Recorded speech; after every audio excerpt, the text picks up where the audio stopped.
the thing is, people don't have a sign wrapped around their neck saying, guess what I'm dealing with? Yeah. I can't focus in class, or, I'm scared to talk to people, or, I feel sad every single day, It's true. or It's my family member sexually abused me. And people think they're the only person suffering, and they're not. And they've actually got a room full of people that are suffering with something. And that's just the fact of the matter. 20,000 damn bitches on the island. 20,000 damn bitches going private. She make it clap. I got the strap. 21 gats. Feel like I'm savage. 21 bitches and none of them average. Welcome to Foreigners Podcast. We got Dr. Mike on here today, psychiatrist. Yes. So tell us a little bit about like yourself. You said you're from here. A little bit about what you do and how you got there. I'm not from Atlanta originally, but Okay. went to med school here at Emory, Okay. and did internal medicine first. Yeah. Then after practicing and doing some other non-clinical things, went Okay. back to psychiatry later in the game Okay. up at State University of New York at Stony Brook, Okay. and was practicing up there, but loved Atlanta and decided to come on back. Well, two things. First of all, like for people that are watching that aren't familiar with like psychiatrist versus a psychologist, Yeah. how would you differentiate the two and explain that? So there's a lot of folks that provide care in the mental health field. Mhm. Psychiatrists are physicians, either medical doctors or doctors of osteopathy, DOs. They have a medical background, they're medically trained, and they prescribe medications. Mm-hmm. They can also do therapy, which I do. Yes. Psychiatry has morphed into more psychopharmacology, unfortunately. The old school psychiatry, where you actually talk to the patient, had hour-long sessions, a la Freud back, from the 60s and 70s. That has died out. There's not a lot of psychiatrists that do pure therapy now. Mm-hmm. And the people that do therapy, there's a broad range of them. Psychologists, which are either PhDs or PsyDs, are folks who do therapy. They don't prescribe in most states, in most areas. Okay. Some are getting prescriptive authority, but most do not. Are they as educated in that area, as in the medical area, as a psychiatrist who studied, like, goes for psychiatry? They're not as, it's a different education. Mm-hmm. And it's very interesting. I was just having a conversation tonight about trauma. Yeah. And a friend of mine said, he had a very significant episode where he was actually attacked and mugged in a shopping mall. And it was traumatic. And he went to a psychiatrist. And I said, well, if I had to make a choice, Mm-hmm. going to a psychiatrist isn't a bad thing, but a medication is not going to fix that. Therapy, and somebody who does trauma work, Okay. who is going to be a therapist, who would either be a psychologist Yes. or a PsyD, or even somebody who's a licensed clinical social worker, Mm-hmm. or even a mental health counselor Yeah. who's trained, may actually be more beneficial for the patient. So it's almost, in a lot of instances, an apples oranges kind of thing. Yeah, like case by case scenario and Right. whatnot. Another thing I wanted to ask you, more of like a curiosity, being a psychiatrist, being in that field, I know you can just speak for yourself, but do you kind of always have that mind whenever like you meet somebody new or you have a conversation?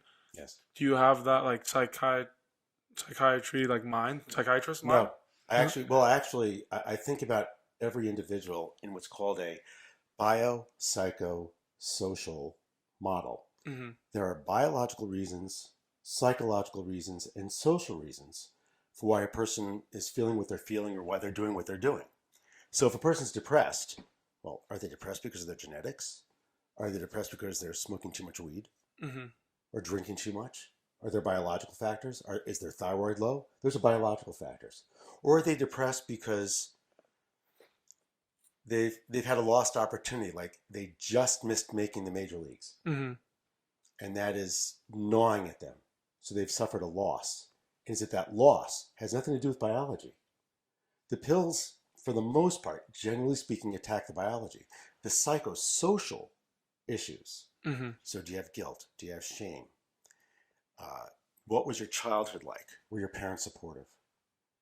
Were you bullied? Was it a volatile environment in which you grew up. And then social stressors.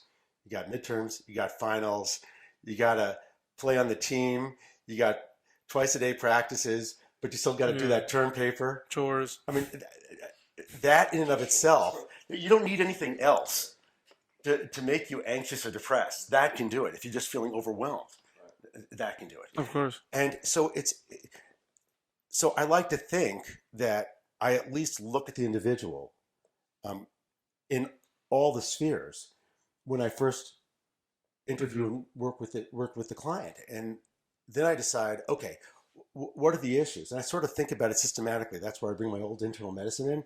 And I go, okay, what are the factors? Well, there's these biological things, genetics. Yeah, they've got a family history of depression. So, okay. But they've got all these psychosocial stressors. So what you do is you line them all up and you knock them down. So are you stressed by your practice? Are you stressed by your term paper? Are you organized? You're using your time correctly? You know, if you're an athlete that's in college, you know, are you sleeping until 10 o'clock? Are you getting up? Do you have a good sleep regimen? Mm-hmm. So then you're using your time smart. You're getting up, you're studying for those 2 hours instead of wasting 2 hours in the morning that could be used well. Yeah. And it's fixes like that aren't a medication. Yeah. Yeah. And those are people that you meet with, you analyze them in those three categories. What about like people that like you meet in everyday life? Like not necessarily an appointment, just like a family member, for example, and they come to you and they're kind of just like talking to you and like talk about like a stressor, for example. Do you still have that like mindset where you give them advice? Like with great power comes great responsibility. I'm glad you didn't ask about what if you're out on a date? Oh, a date also. I mean, you know, it's funny. As practitioners, we're tired. I mean, like we're done. We don't want our cockles up. Yeah. You know, we don't want to be analyzing when we're hanging out watching the NFL on Sunday. Yeah. You know, we don't want to do that. You know, but if there's something not right, it's going to hit us. We're going to go, I mean, it's going to trigger us. Yeah. At least our gears are going to work. We may not say anything. Yeah. But you know, if you're dating somebody who's in the field, you don't have to worry. They don't want to analyze you. They just want to have fun. Of course. You know, when they're out socially. But if somebody, you know, a family friend or somebody comes to me and says, "Hey, I'm anxious, I'm stressed," you start with the initial conversation of like, "Well, what's going on?" Because usually, if somebody's been okay for a lengthy period of time, if they're in their 30s or their 40s, you know, and all of a sudden something's going on, often it's a life stressor. Or it's something psychological. Now, it's possible something biological is also going on. Yeah. I mean, like, for example, you can have women can present with schizophrenia up to age 50, new onset. Wow. So that's something that usually happens earlier on. But I mean, there's a lot of things that can present. I mean, I have individuals that have a biological basis, but there's a big enough life stressor, like a guy who may be working and he gets a promotion and he's feeling way too much stress, and the whole thing falls apart because he's been able to keep that biological anxiety at bay, but that was just the one straw on the camel's back that was too much. Okay. So it's hard because you need to have a boundary and not really interact with friends and family, but I can tell you that we all do it. I wanted to go into some, I guess you could say, misconceptions about mental illnesses. First of all, do you have like a specific area that you are like trained in, like? No. Or is it just generally? I have a broad general practice. Okay. I see 10 and up. I've seen kids ages 5 and up, but my practice I start at 10 because I like to interact with the person as if they are somebody who I can sit across from and interact with as somebody who is a developing adult or an adult, right? And I see the spectrum. So I see everything from a little bit of anxiety to ADHD to psychosis to dissociative identity disorder. I mean, I have in a small suburb in Atlanta, I have pretty much an academic practice. Yeah. It should be associated with one of the universities. It's pretty rich. But yeah, because my hope is like somebody, for example, that comes across this video that hasn't sought help for whatever they need, or like maybe they're afraid to, or for whatever reason, maybe like you answer some of their questions that they could possibly have. So I just wanted to bring up some general misconceptions and see like what your take on them is. That's fantastic. First one, common one, mental health issues are uncommon. Like it's not something you see in a lot of people. What would you say about that? I would say, how about the contrary? Yeah. I'll throw questions at you guys. What's the what's the percentage of individuals with social anxiety disorder? People who are scared to just talk to somebody, or any kind of social anxiety disorder, which could be getting up and speaking to a group of people, or even just going to a party, having a conversation. What do you think? Over 75? Oh, no, it's not that high. Okay. So, what'd you say? 32. No, it's actually 13%, but that's 13%. really high. That's really high. Okay. You said 8, I said I- 85. I just guessed. I had no That means idea. 8 out of 10 people are don't want to go to a party. And it can be debilitating. Is that why nobody came to my party? It's. Anyways. Did you shower? No. Ah. No, but So 13%. So hygiene is important. You know? Yes, you heard it here first. It is. No, it's really common, and I think that's a point that anxiety disorders and mood disorders. I mean, just think about it. I say that almost anybody there's a depression is when it's severe, it's major depressive disorder, and that's qualified as mild, moderate, or severe. But not everybody falls into the categories and meets the criteria for major depressive disorder. So then a lot of other people get depressed. Who in this room, quite frankly, has never been depressed, never been upset, never been sad, never been blue, even for a few days in a row? Yeah. We all have. Okay, so that gets a criteria of, or a diagnosis of other specified depressive disorder. I could give anybody other specified depressive disorder, other specified anxiety disorder, because we all get depressed and anxious about anything. When it becomes pervasive and it really starts to impact our lives on a daily basis and ruin the ability for us to enjoy our life, have fun, and hit the goals that we want to hit, there's an answer for that, but you need to go talk to somebody. And there's no shame in it. That's the biggest problem. That people are ashamed. They feel like they're the only one suffering. And I tell folks when they come into my office, I'm like, listen, the thing is, people don't have a sign wrapped around their neck saying, guess what I'm dealing with? I can't focus in class, or, I'm scared to talk to people, or, I feel sad every single day. It's true. Or my family members sexually abuse me. And people think they're the only person suffering. And they're not. And they've actually got a room full of people that are suffering with something. And that's just the fact of the matter. And I can tell you, my practice has been full. We just brought on a new nurse practitioner. Finally, was able to find somebody to join me, because there's so few practitioners. We turn away about 20 phone calls a day. Wow. Literally. People looking for work? Like No, not work. I mean, looking to People looking for seeking you. a psychiatrist. Yeah. We're full. Yeah. But I mean, it shows you how pervasive it is. And these are the people that are calling. So, and younger folks tend to push it aside, or they try to self-manage. Yeah. Which is really bad. So you manage either with alcohol or with weed or something else, One thing that we were talking about the other day, I feel like a lot of people, like in our situations, a lot of like young adults have this mindset where it's like, yeah, I'm going through this and this, but it could be worse. Or somebody out there is going through something worse, so I should just like toughen up and figure it out myself. Everybody has a different situation going on, obviously. I'm sure you see people with all types of. Listen, there are times that, have your pity party for a day and let's go. There's times that's appropriate. Yeah.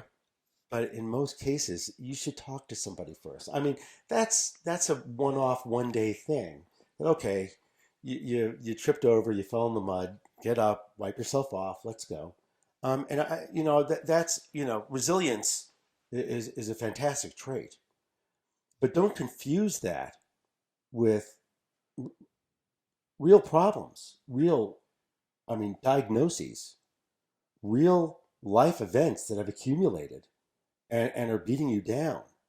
Then it's not toughen up. No, then we need to either pull stuff off the table for you, or we have to get the right diagnosis first, treat with an appropriate medication or therapy or both, because they work together, because the pills work for biology, therapy works for psychosocial, they're synergistic, which means they work together, right? So one doesn't discount the other. And then create a support system. I think about life in 4 quadrants, okay? Vocation, which is work, which is for students, studies, right? Avocation, Mm-hmm. which I consider hobbies, interests, friends, exercise, okay? Quadrant 3 is romantic life.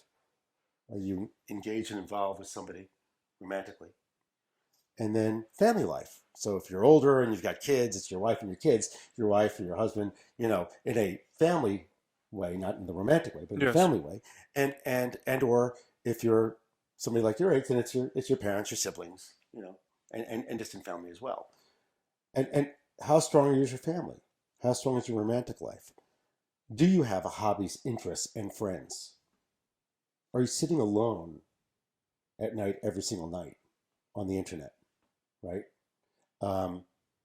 And is your work fulfilling?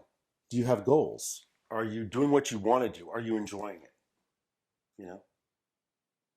So if you're missing any one of those things, just one of those boxes not hitting, can create real morbidity or disease, real psychopathology.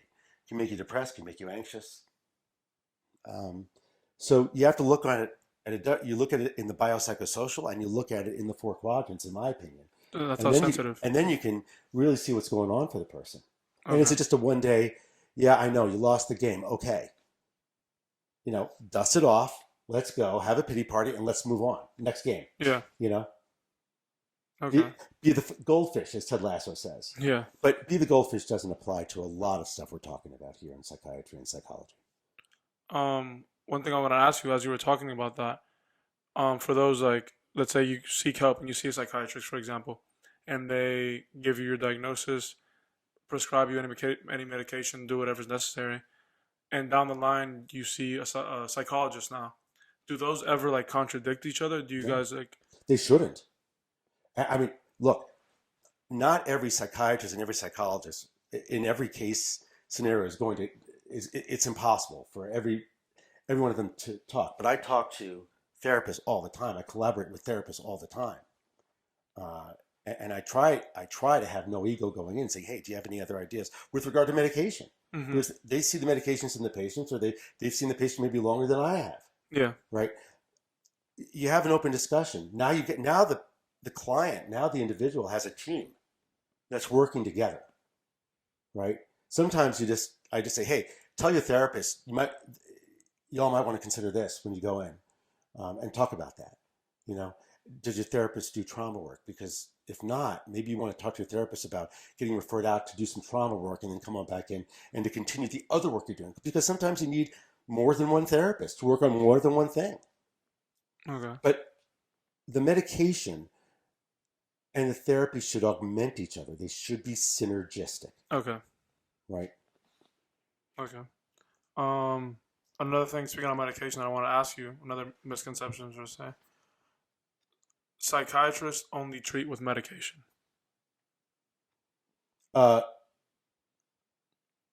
Sadly, that's true in many cases now. It's part of my sadness about the field that we've gone to the psychopharmacologist. I find that term offensive. Yeah.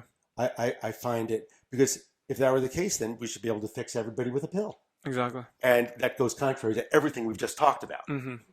No, you can't fix everything with a pill, and a pill doesn't fix everything.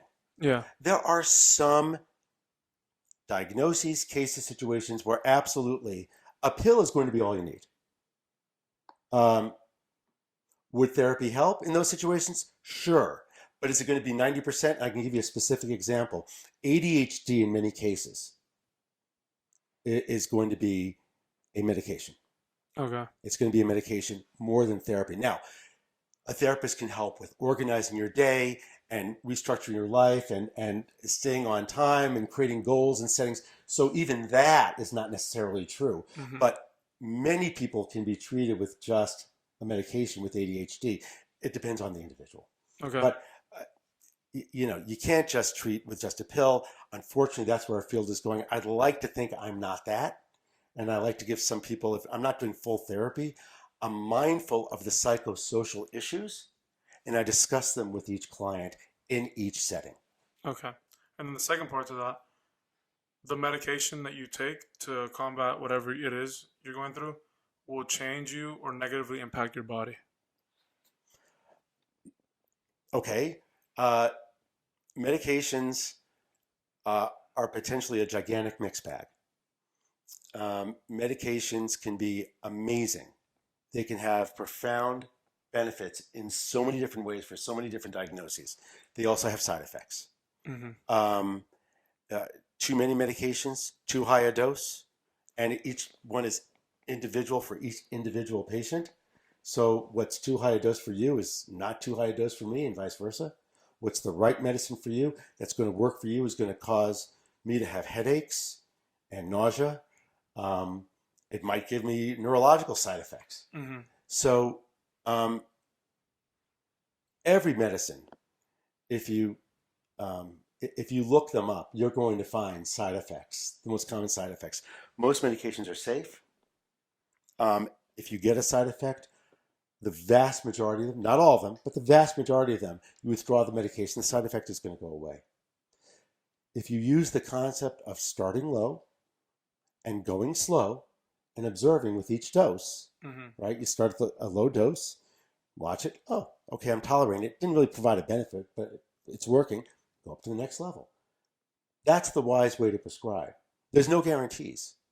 And there, people do the drug testing now, the gene testing for the medications, which is not something. It's amazing how many people want it. It's amazing how people don't understand what they're asking for. Hmm. It's amazing how that industry has pushed forth this concept of testing without really people understanding, even the psychiatrists who are ordering it, really understanding what it's telling you. And it's nothing that our organizing body, the American Psychiatric Association, formally recommends. It's nothing that's come out and there's evidence based. Oh, this is really helpful. There are situations where it can be helpful, Hmm. but it's limited. And so we don't have. Gosh, if I had a test that said, yeah, this pill, that's right for you. It's not going to cause any side effects and it's going to work. Bring it on. Love Yeah. it. There's no such thing. It doesn't exist. So we understand the general concept.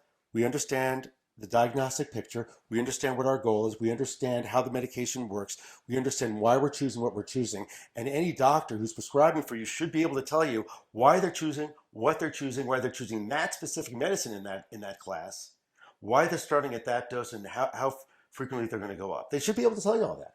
Do you feel like a client would be afraid or like sort of intimidated to ask those questions? Of course.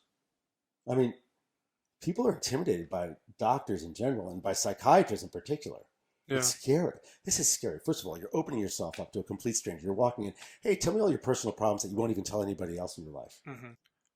I wanted to ask you a question. If you were to ask me, like, oh, what do you think the most challenging thing for you as a psychiatrist is, as far as like the whole process of how you help somebody, I would be speaking from experience. Would say um, once you prescribe them whatever they need, once they start that medication, I feel like that's where the actual like tough part really starts. Because I mean, how often do you get people that you put them on medication and then it's either they just stop or like they don't know how to take it, they're inconsistent. Because I know that can really impact your body. This is with in any field with any medication. I mean, so um, I can't remember the exact stat. I'm not sure if it's 1/3 or 2/3 of patients who are on a cholesterol lowering medication will stop that medication within a matter of 3 months. It's somewhere in that range of 33 to 66% of people are just going to stop their cholesterol medication. People have shame over needing a psychiatric medication. and they don't want to have to go back to the psychiatrist. They don't want to have to talk about it. They don't want to talk about it. I get it. They don't want to talk about it because it's guilt and shame ridden. Mm-hmm. So they don't go. And then they continue to struggle and suffer. They have a side effect and they don't want to say anything. So they just, you know what, I don't want to take this medicine. And they just stop it. And they're not thinking, listen, I went to this person for help. This medication isn't right. I need to go back and talk to this person and figure it out. And any practitioner worth their weight is going to say, yeah, come on, let's talk about it. Let's find the right medicine. And for me, failure's not an option. You'll find the path. Both parties have to be patient. You may go run through a bunch of medicines and permutations and combinations of 2-3 medicines. I mean, it's an art. It's a cocktail. And you have to be patient. Sometimes you nail it on the first shot. First dose, first shot. Great. That's great. But a lot of times it's not that. What about the situations where it is correct and they're like, you know what, I feel better. Like, I think I'm okay now. Because I know a question that many people would have is like, am I going to have to take medication forever? And the answer I give is, it depends. What are we treating? And what are the psychosocial variables? Are we treating a mood disorder? Are we treating an anxiety disorder? Are we treating a psychotic disorder? Are we treating an eating disorder? Are we treating a learning disability? ADHD? Somebody with ADHD, if they're in high school and then college and then graduate school, you're playing baseball and you need to be able to really focus on that fastball that's coming at you. Well, if that helps you, for as long as you're playing baseball, you might need it. Mm-hmm. When you quit and you open your restaurant and somebody's doing your accounting, you may not need it. So it's a discussion. It's an ongoing discussion. And sure, the approach should always be, get you off medication. Less medicine is better. Always. Always. Because you're going to need another medicine, maybe not even in psychiatry, but in another field that may interact. So you always want to minimize medications and always think about, how can I get off medication? But that shouldn't be the dictum. Because a lot of things that you're treating in psychiatry, you're not cured. You're treated. If you take the medicine away, and if there's enough variables, the symptoms are going to come back. So it's a discussion to have with your doctor. If you want to come off the medication, talk about it with your doctor. At least you'll understand what the playing field is. You know, I don't want to take medication anymore. Why? Because I'm sick of having to take medication. Okay, got it. Here's how you safely come off the medication so that you don't get side effects. And here's what you're going to look out for. And here's where it really gets concerning, where you got to come back to me. Have the discussion. Information doesn't hurt, it only helps. And you as a psychiatrist, when you hear that from your client, like, do you immediately seek other options? Like, you say, okay, like, we can get you off medication, but how about you try therapy, or you try... Sure. Okay. And how often do they just... I don't know if you can give a number, but, like, is that, like, accepted by your patient? Do they just say, nah, it's okay, I'll figure it out, or, like... I was referred to a patient with very bad OCD from a therapist who said, this patient has refused medication for all these years, a number of years, and has really struggled, and has done all the work that that individual could have done in therapy. And because of the therapist's urging, ended up in my office. And at the end of the day, I didn't put the person on medication because the person had such resistance. And we talked about everything else, everything natural. We talked about meditation and changing the medication protocol. We talked about vitamins and supplements that made sense, right? That individual could get at the local store that I didn't sell them, by the way. That's a separate conversation. That's a separate conversation. But the point is, and I said, you know what? Let's see how that goes. And come on back in a couple of months and let's see how you did. So this is your body and your life. It's not mine. I work for you, right? So if, you know, I'm going to give you your options, and I'm going to tell you what I would do if it were me. But at the end of the day, you're the president. I'm just the, you know, Surgeon General, Gotcha. right? I'm just giving you advice, but ultimately you're the one that makes the decisions. Yeah, of course. Speaking on that, so like say you have a friend, right? They're kind of going through the same like mental issues, whatever. And they open up to you for the first time. Yeah. But they express to you they don't want to do that with the psychiatrist, for example. So what would you do? Like if you're with that friend, what would you kind of like the situation? What would you do? So like if you know they're going through, but you're not professional at that point, obviously. Oh, sure. So, like, if you're going through, Don't. So I'm saying, like, what would you do like in that scenario? Like, The first thing, this is the great line. How can I help you?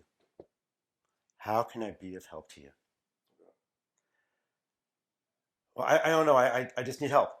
Okay, well, would you like me to throw out some thoughts?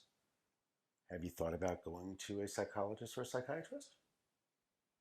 It's too scary. Do you want me to go with you? I'm happy to go with you. Just be by your side, just to give you support. That's probably the easiest low-hanging fruit stuff you can do. Okay. It's scary. Listen, this is what we do all day long. Right. It's like going to the auto mechanic. You know, I mean, there are people that would be another. I'm trying to think of what would be another field where somebody's uncomfortable doing it for the first time. Bungee jumping. Yeah. Skydiving. A lot of things. Skydiving. Right? So you go to the right person. Hey, listen, let me show you how the skydiving works. Okay? So what we're going to put this chute on, but you're going to be attached to me. And we're going to jump out of the airplane together. We've got a second chute. I've been doing this for 35 years. I've never had a problem. So I've got a great track record. I've done this tandem jumping with 5,000 people. You're 5,001. And we're going to have a great time. And it's going to be safe. What questions do you have for me? So if you go to the right therapist or psychiatrist or nurse practitioner or other mental health provider, they're going to be empathetic. They know you're scared coming in. Hopefully. Most therapy is, hey, how can I help you? And you start telling them, and you're going to know that you should know how the therapist works, what their approach is, what the goals are. You should know what your goals are walking into therapy. If you don't know why you're going to a therapist, do you want to feel better about yourself? You want to overcome something? You want to get better at something? You're uncomfortable. You can't talk to your psychiatrist. You need help with, whatever. But you have to know what your goals are going into therapy. Or the therapist should say, what are your goals? And you say, I don't know. I said, well, what brought you here? Mm-hmm. Something brought you here. What would you if your life is always with anxiety is mental pain. And if you're having mental pain, if you're having psychic pain, that's not okay.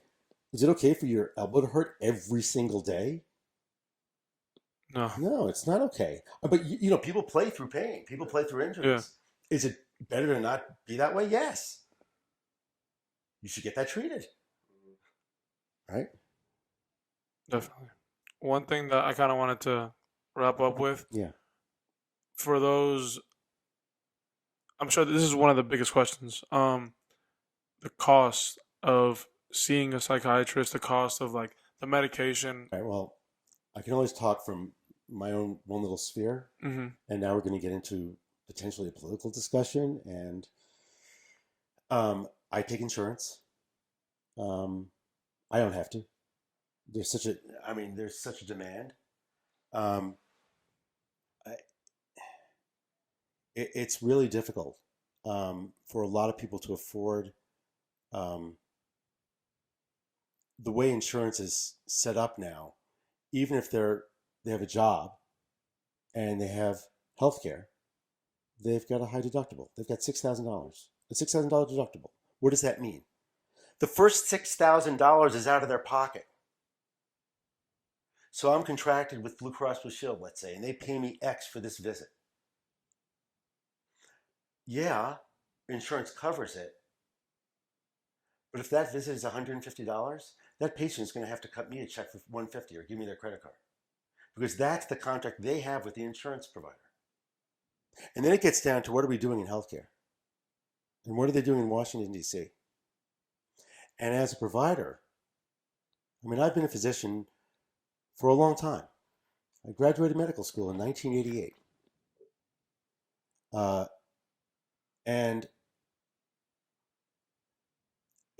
it makes what I do very difficult and unpleasant when I can't give my patient what I know they need because they can't afford the medication or they can't afford the therapy. So I can sit here and I know how to get the patient from A to B and get them better. But I can't get them better. So what are we doing? And frankly, I'm going to upset a lot of people out there who are on the other side of the aisle. And it doesn't serve me well because physicians, it's better for us to have no insurance. You just pay me out of pocket. Mm-hmm. I'm a believer in universal health care. Enough. I'm not a business guy, but we've got middlemen, middle people, who are making profits. Why? Why? Other countries do this. We can figure this out, but we haven't. And let me tell you something, we are not psychologically healthy. When we have school shootings every day, and we can't provide those people care, identify them early, intervene, get them healthy, and prevent these things from affecting our entire society, we have a problem. For some reason, we can't see it. I see it. I've been doing this for a long time. I see it. And I have other friends that I graduated medical school with, and they see it. Our voices get drowned out. So what's the solution? I know it's a loaded question, but I think the model that's in the UK is not a bad model, but this is I'm one person, which is one opinion. You know, you have a centralized government healthcare, but people can go off of that and choose practitioners. So if you're very wealthy, options. Yeah. you have an option. But we don't need to make this so complicated. It's so complicated. I mean, why should your insurance be tied to a job? So now you take a job that you don't really want, but it's got health insurance. So how's your productivity going to be at your job? Of course. It's not going to be great. And you're doing it for a job, for an insurance plan, again, with a $6,000 deductible. The whole thing is dopey. Yeah. And it's all just compromise because they have this thing about, oh, it's Obamacare. They didn't even know what that meant. Yet Mitt Romney, when he was governor of Massachusetts, made sure everybody in Massachusetts had health care. This is a Republican. Mm-hmm. Smart guy. Business guy. A business guy. A conservative business guy. Made sure that everybody in Massachusetts had health care. I don't know. Mitt Romney saw something. Maybe we should pay attention. So there are clinics that, let's say somebody doesn't have a lot of money. You should look for free or sliding scale clinics that provide therapy and medical care. There are some communities in this country are better served. We here in Georgia are not. Why is that? It's a disaster here. I've provided indigent care to people in small counties when I first started out to augment my income when I was building my practice. Yeah. People can't access care. And very serious mental illness occurs in the rural areas. They can't get care. When I wanted to bring somebody back in, because I was treating a very severe psychosis, I can give them a follow-up in a month. What? A month? I need to see them next week. I'm adjusting a powerful antipsychotic. A month? That's what I was. There were no more appointments. There's no providers. Well, ultimately, I mean, financial aspect. There's oh, by the way, there's medications that you can prescribe. Many medications, you can find a medication that's not expensive for a lot of problems. I know that you can also kind of mix and match, can't you? You can. And certain pharmaceutical companies, you can appeal for free medication. right? And if you fall below a revenue line, you should absolutely be going for Obamacare and get your Medicaid, because at least you'll be able to get medications. No question. Yeah. So I want to know. I'm kind of curious. I've always kind of wondered this. What do the medications do? So let's say I'm going through I have anxiety problem, right? So what is a pill gonna What is it gonna change in my brain? So you ever heard of Prozac? Yeah. Okay. It's the oldest SSRI we have, right? Selective serotonin reuptake inhibitor. It increases the amount of serotonin in what's the neural synapse, which is the junction between two nerves, right? So that increase in serotonin has a downstream effect and increases dendritic or nerve connections. And those neural connections theoretically will help lower anxiety, because you're developing a neural pathway that takes you away, let's just say, from the limbic system, the anxiety center, just to make it simple. We really don't know what it really is doing, but yet it works. And that is for so many of these medications. We know it, it interacts with, sodium channels, chloride channels. But what is it really doing? We don't know in a lot of cases for a lot of these medications. So this ties into what I was gonna ask you as far as like just an overall, to wrap up, like seeking help. Yes. Personally, when somebody asks me, I would just say I think the best thing that we can do with our limited knowledge is just to educate ourselves and prepare ourselves for that situation that he was talking about, where my friend comes up to me and asks me about what I think about this. Listen, it doesn't hurt to get information. Go to an expert. Don't go to joesmedicalwebsite.com. Go to a real expert, or at least go to a real website. Go to Mayo Clinic or NIH or CDC, or Duke Med or Vandy, Cleveland Clinic. Go to a reputable website. But getting information from a medical professional, it doesn't hurt. You don't have to walk out and do anything. You don't have to start therapy. You don't have to continue with the medication. You're the boss. You're in charge. But value yourself. Just like, think about your body and your mind as your car. If your car was making a pinging sound and there was a warning light on, are you going to ignore it? You're going to take it to the mechanic. Your car. You're going to take it to the mechanic, right? Of course. Why would you not do that with your body? Ask questions. You don't have to pay that mechanic what he wants to charge you. You can walk away. You can get a second opinion from another mechanic. Mm-hmm. But at least get information. That doesn't hurt. Number 2, don't self-treat. Don't try and manage it yourself. I don't treat myself for anything. If I have a medical problem, I go to a doctor. I don't give myself anything short of maybe an Advil. Right? Don't treat yourself. Don't use drugs. Don't self-medicate with drugs. You think you know, you don't. Marijuana scares the whiz out of me, especially for people under age 25. It scares me. Why that age specifically? Because your brain is still developing up to 25, 1. Mm-hmm. 2, in that age range in particular, you are susceptible. A certain percentage of us have a genetic makeup that makes us susceptible to schizophrenia if exposed to marijuana. And people don't realize that. And so these high school kids, show me somebody with a first onset break, and I'll probably show you somebody who has smoked weed. Just don't do it. If you don't understand how something works in your brain, and if you don't understand the risks, why would you put that into your body? Because it feels good. Oh, okay.